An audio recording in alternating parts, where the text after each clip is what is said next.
Hello and welcome back to the Modern Pain Physician. I'm your host, Dr. Kent, and today's video we're going to be talking about treatment for degenerative discs.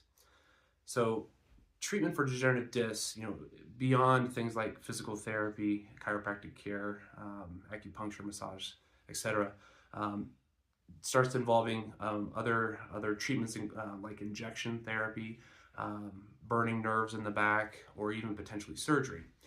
So the injection, or an intradiscal injection, is one option for folks with basically symptomatic degenerative discs. And so what that involves is injecting a substance into the disc itself. Traditionally that's been things like steroids, but many things have been tried over the years. The most recent and kind of the best data we have right now are things like PRP, or platelet-rich plasma. What that involves is spinning down your blood and taking kind of the anti-inflammatory and regenerative molecules in your blood and concentrating them into that disc. The disc doesn't have great blood supply, and so the idea is that you're concentrating those things in an area that they otherwise have a difficult time getting to.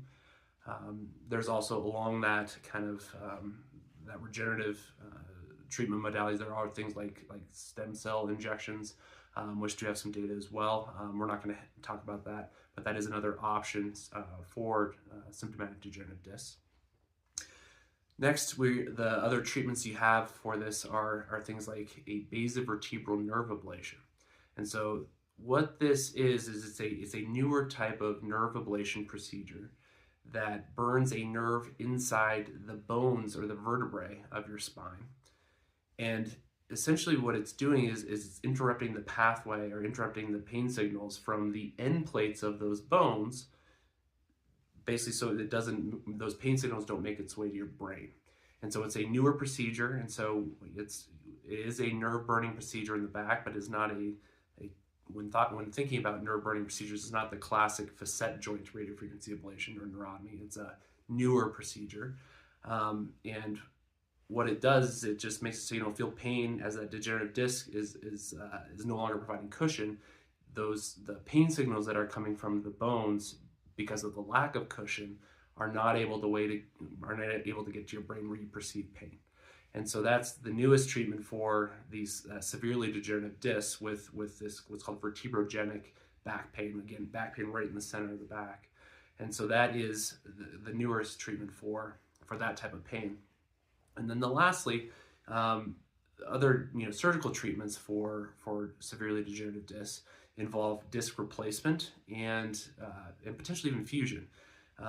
Before we had the basivertebral nerve ablation, fusions were much more common, and those have since gone out of favor. They're still done on occasion for folks with basically pain that doesn't go away with these other modalities. That can be an option, though it is an imperfect option, but that is an option nonetheless. A disc replacement essentially puts in an artificial disc in between the vertebrae, so it takes out the disc material, what's left of it, and puts in a new artificial disc. And that can be also a great way to deal with discogenic or this kind of midline back pain.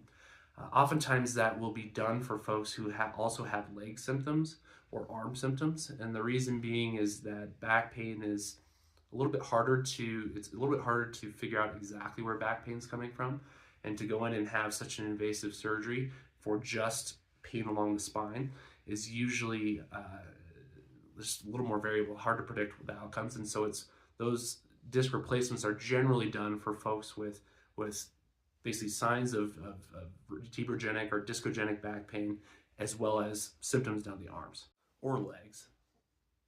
And so that is also an option for folks with these degenerative discs. So those are the treatment options for degenerative discs. Stay tuned to the Modern Pain Physician channel as we continue to explore other areas that cause pain and their treatment options.